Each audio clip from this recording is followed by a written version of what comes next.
Hi viewers, welcome to our channel. ప్రస్తుతం మనతో ఉన్నారు హైకోర్టు అడ్వకేట్ హనుమత్ ప్రసాద్ గారు. నమస్తే సార్. సార్, రీసెంట్గా సోషల్ మీడియాలో ఒక పోస్ట్ ఒకటి వైరల్ అవుతుంది.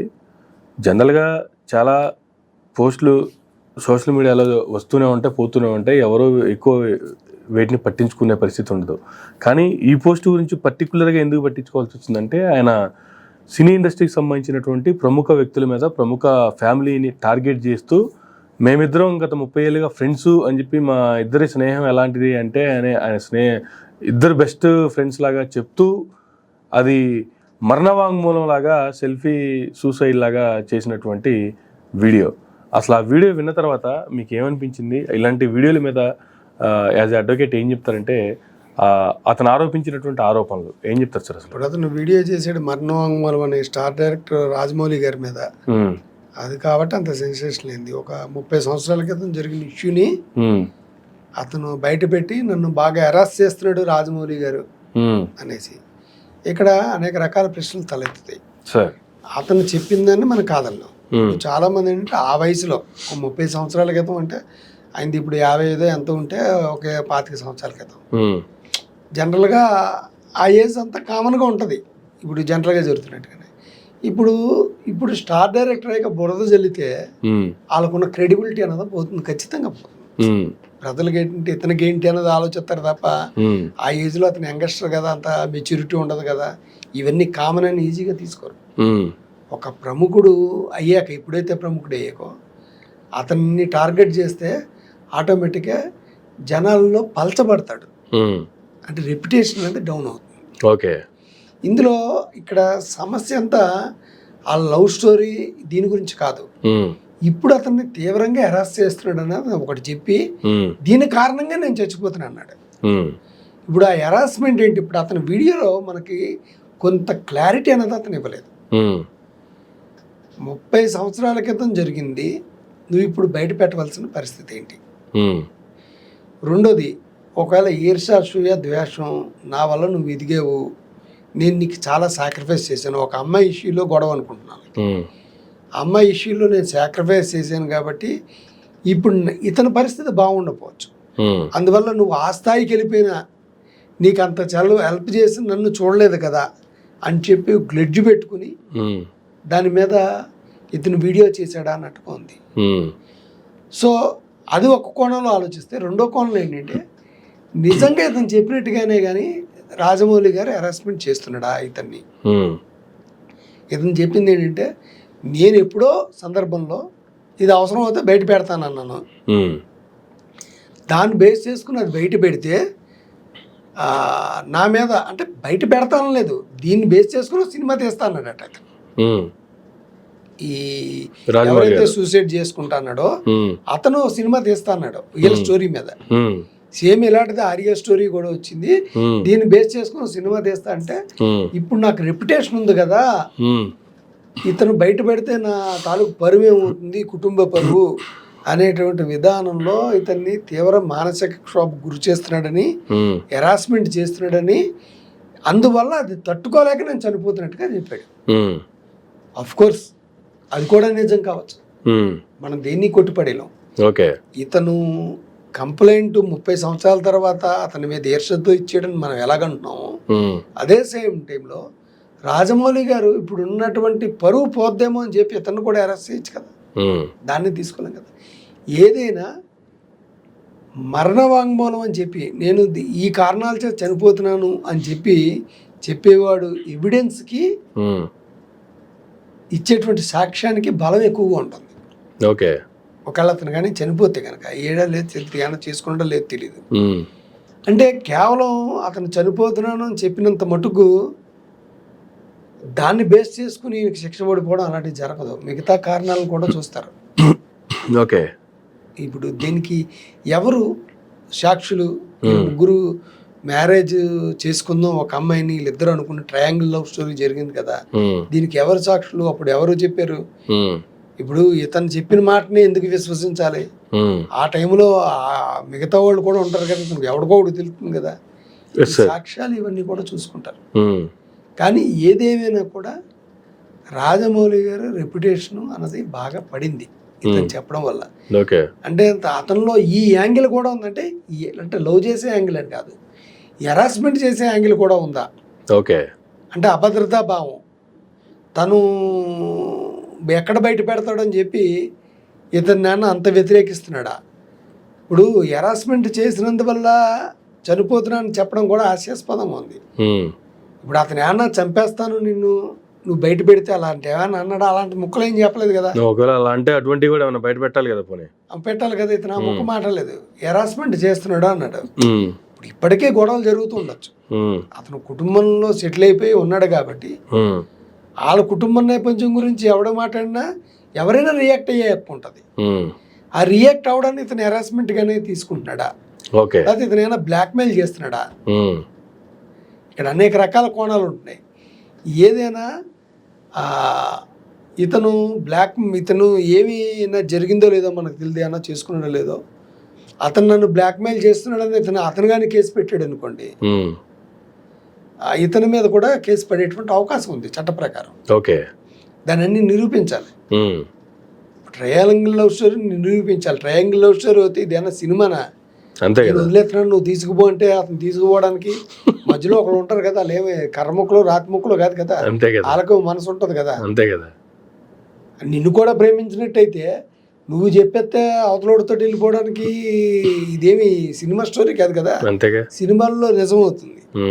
అఫ్ కోర్స్ ఒకళ్ళది లవ్ స్టోరీ అయ్యి ఉండొచ్చు, ఇంకోళ్ళది ఈయన ప్రేమించుకుని ఉండొచ్చు. అది దక్కపోవడంతో ఇతను ఈ రకంగా పెట్టి ఉండొచ్చు. అప్పుడు దాని ట్రయాంగిల్ స్టోరీ అనలేం కదా. అవ్వరు కదా, వాళ్ళు ఫీల్ అవుతూ ఉండొచ్చు. అవును, వాళ్ళు కూడా నన్ను కూడా ప్రేమించేస్తున్నారేమో అని అనుకుని ఉండొచ్చు. అంటే ఈ స్టేజ్లో ఒక ఎత్తుకెదిగిన వ్యక్తి మీద రాయి ఇస్తుతున్నాడంటే అనేక అనుమానాలు తలెత్తుతున్నాయి.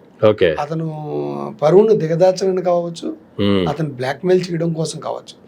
అట్ ద సేమ్ టైము దీన్ని కూడా తీసి పరిగణం, ఒకవేళ నిజంగా హెరాస్మెంట్ చేసి ఉన్నాడు అనుకోండి, అది కూడా దీని మీద విచారణ జరగాలి. ఏమైనా కంప్లైంట్లు అయినా పెట్టుకున్నారా, లేకపోతే అతనైనా కంప్లైంట్ పెడతాడా రాజమౌళి గారు?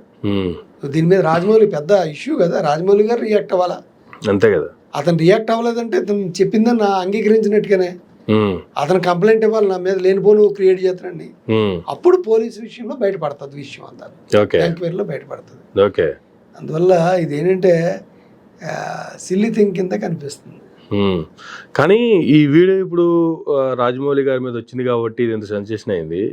కానీ ఎక్కడ ఎవరి మీద కోపం తీర్చుకోవాలన్నా లేదు, ఎప్పుడూ అయిపోయిన వాటిని ఇప్పుడు ఒక సెల్ఫీ వీడియో పెట్టి ఇది నా మరణవాంగ్మూలం పెట్టి ఇప్పుడు ఈ రకమైనటువంటి తనకి తానే తన ప్రాణాన్ని తీసుకోవాల్సినంత అవసరాలు లేదంటే అసలు ఇలాంటి వీడియోని ఎలా చూడాలి సార్? ఇప్పుడు ఒక వ్యక్తి నిజంగా సూసైడ్ చేసుకుని అంటే ఎవడు కూడా ఎంతో విపత్కర పరిస్థితి వస్తే తప్ప తనకు తాను ఆత్మహత్య చేసుకోడు ఎవడి కోసం. అతను ఆత్మహత్య చేసుకునే పరిస్థితి వచ్చిందంటే ఖచ్చితంగా ఎఫెక్ట్ అయ్యి ఉంటాడు. అంటే ఆ వ్యక్తికి రెస్పెక్ట్ ఇవ్వాలి. ఇక్కడ మరణ వాంగ్మూలం ఏ పరిస్థితులు ఇచ్చాడో, అతను మానసిక స్థితి సరిగా ఉండి ఇచ్చాడా ఏంటనే చూడాలి. ఇప్పుడు అతను చూస్తే అతను మానసిక స్థితి సరిగా ఉండి ఇచ్చినట్టు కనిపిస్తుంది. దాని వెనకాల ఫ్యాక్టర్స్ ఏమన్నా ఉన్నాయి, అతను బెదిరించడానికి ఇచ్చాడా, నిజంగా చేసుకోబోతున్నాడా అనేటువంటి విషయం తేరాల. అందువల్ల అతను మరణ వాంగ్మూలం ఇచ్చాడు కాబట్టి అది బెదిరించడానికి కొట్టడానికి ఏమీ లేదు. అతను నిజంగా మరణం చేసుకునేటువంటి పరిస్థితి కానీ ఏర్పడితే దాన్ని అతను వైపు నుంచి కోణంలోనే ముందు చూస్తారు. ఇప్పుడు ఎవడైతే నేను చనిపోతున్నా అన్నాడో అతని వైపు దృష్టితో ఆలోచిస్తారు, అతను ఎంత ఎఫెక్ట్ అయ్యి ఉంటాడు. సెకండరీ అక్కడ ఏమన్నా కొన్ని డౌట్స్ క్రియేట్ అయితే ఇతని నేచర్ ఎలాంటిది, ఇతని హిస్టరీ ముందుకు తీస్తారు. ఇతనైనా గతంలో బ్లాక్మెయిల్ అయినా చేసాడా, ఇతనికి ప్రీవియస్ క్యారెక్టర్ ఏంటి, ఇప్పుడు ఇతన్ని ఎందుకు చేస్తున్నాడు. ఒక 2 రకాలు ఉన్నాయండి. ఒకటి ఇతని దగ్గర ఏమీ లేని పేదవాడు, ఇప్పుడు అతను అన్నీ ఉన్నాడు. వీళ్ళిద్దరి మధ్య ఇద్దరు ఒకప్పుడు ఒక రకంగా ఉన్నాడు, ఒకడు అక్కడికి వెళ్ళిపోయాడు, ఒకడు ఇక్కడ ఉన్నాడు. సో కింద నుండి వాడికి ఈర్ష్య ఉండొచ్చు, ఆయన పట్టించుకోవట్లేదు, ఇతను అసలు అందువల్ల బ్లాక్మెయిల్ చేసి ఉండొచ్చు. రెండోది అది ఒక కోణం అవుతే, రెండోది పైన ఉండేవాడు ఈయన్ని ఇప్పుడు తొక్కిపోతే కనుక రేపు పొద్దున ఎప్పటికైనా ప్రమాదం అవుతుందని చెప్పి హెరాస్ కూడా చేయొచ్చు. ఇప్పుడు ఎంత ఫాల్ట్ ఉంటుందో అతను అంత ఫాల్ట్ ఉంటుంది. అందువల్ల ఈ సందర్భంలో ఇతందే కరెక్ట్ అని చెప్పలేం. ఇతను మరణిస్తున్నాను అన్నాడు కాబట్టి, మరణ వాంగ్మూలం ఇస్తున్నాను అన్నాడు కాబట్టి ఇమీడియట్గా యాక్షన్ తీసుకోవాలి. ఒక వ్యక్తిని కాపాడవలసిన బాధ్యత మనది. ఓకే, ఇతని దృష్టితో ఎంక్వైరీ మొదలుపెట్టి ఎక్కడైనా తప్పులు దొరికితే అప్పుడు ఇతని మీద ఎంక్వైరీ చేయాలా, లేదంటే అతని మీద ఎంక్వైరీ చేయాలా, ఓకే, వాస్తవాన్ని తేలాలి.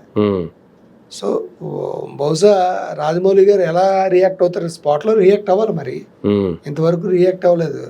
ఇప్పుడు అతను ఏమీ చేసుకోకుండా, ఇతను ఏమీ కంప్లైంట్ ఇవ్వకుండా కామ్ అయిపోయిందంటే ఇద్దరి మధ్య ఒక అగ్రిమెంట్ జరిగింది, ఎంతో కొంత ఇచ్చేటన్నట్టుగా మనం భావించవచ్చు. ఓకే, ఇప్పుడు ప్రజలు అవడదొచ్చింది అటు నిర్ణయించుకుంటుంటాడు. అసలు చాలా మందికి చాలా డౌట్లు కూడా ఉన్నాయి. అతను ఒక వీడియో అయితే రిలీజ్ చేశారు కానీ అసలు ఆ తర్వాత ఏం జరిగింది, అతను బాగానే ఉన్నారా, లేదంటే మీరు అన్నట్టు ఏమైనా ఇద్దరి మధ్య రాజీ కుదిరిందా, లేకపోతే ఆయన నిజంగానే సూసైడ్ వీడియో, సెల్ఫీ వీడియో పెట్టి తర్వాత ఏమైనా సూసైడ్ చేసుకున్నారా? ఒకవేళ అలా చేసుకుంటే ఈ ఫ్యామిలీ, అతనికి ఒక ఫ్యామిలీ ఉంటుంది కదా, ఇమీడియట్గా మీడియాని అప్రోచ్ అవుతారు కదా. అతనికి ఏం ఫ్యామిలీ లేదని చెప్పేసాడు. అందులో నాకు పెళ్ళి ఈ రోజు వరకు అవ్వలేదు, భగ్న ప్రేమికుడి కింద మిగిలిపోయింది. ఆయనకి ఫ్యామిలీ లేదు అంటే ఆయనకి పెళ్ళి అయితేనే ఫ్యామిలీ కాదు కదా, అన్నదమ్ములు, పేరెంట్స్ ఉండొచ్చు కదా, ఎవరు లేకుండా అక్కడైతే భూమి మీదకి రాడు కదా. సో అతను చెప్పేది అయితే అతని మాటల్లో దాన్ని బట్టి తీవ్ర వేదంతో చెప్పినట్టుగానే నాకైతే అనిపించింది. ఓకే, ఇప్పుడు దాని మీద ఏదో రాయేసేద్దాం అన్నట్టుగా లేదు, కానీ ఎక్కడో బెడిసికొట్టింది, మొత్తం ఎక్కడో బెడిసికొట్టింది ఇద్దరి మధ్య వ్యవహారం. అంటే ఇంతవరకు గుమ్మనంగా ఉంచుకున్నాడు, ఈరోజు బరెస్ట్ అయ్యాడంటే రీజన్ ఏదో ఒకటి ఉండొచ్చు. అంటే నేను ఇంత సాక్రిఫైస్ చేశాను, నువ్వు నాకేమైనా చేసావా, వీళ్ళిద్దరి మధ్య సాక్రిఫైస్కి సంబంధించిన అగ్రిమెంట్ ఏమైనా జరిగిందా ఓరల్గా, దాన్ని అతను ఫుల్ఫిల్ చేయలేదా, ఓకే అన్నది చూసుకోవాలి.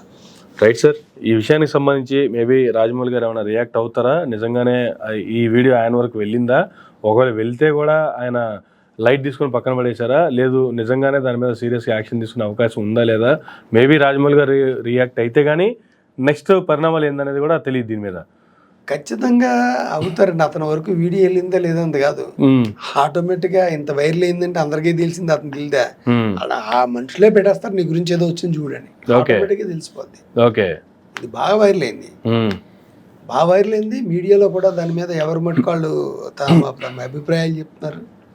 ఏదైనా అతని రెప్యుటేషన్ అనేది దెబ్బతింది.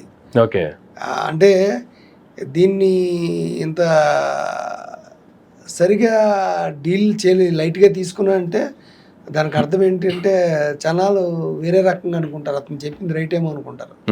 ఇప్పుడు జనాలు దృష్టిలో పెట్టి అట్లీస్ట్ ఆయన తప్పు లేదన్నప్పుడు, ఒకవేళ ఆయనకి రీచ్ అయిందన్నప్పుడు దాన్ని ఖండించాలి కదా.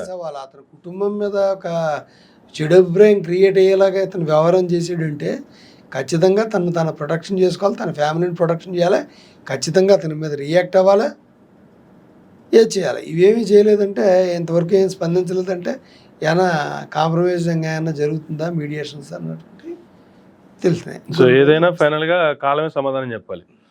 రైట్ సార్, ఇదండి ఈ సోషల్ మీడియాలో వైరల్ అవుతున్నటువంటి వీడియోకి సంబంధించి అడ్వకేట్ గారు ఇచ్చినటువంటి వివరణ. ఇది నటింటూ మరొక ఇంటర్వ్యూలో మళ్ళీ కలుద్దాం. చూస్తున్నానండి మైరా మీడియా.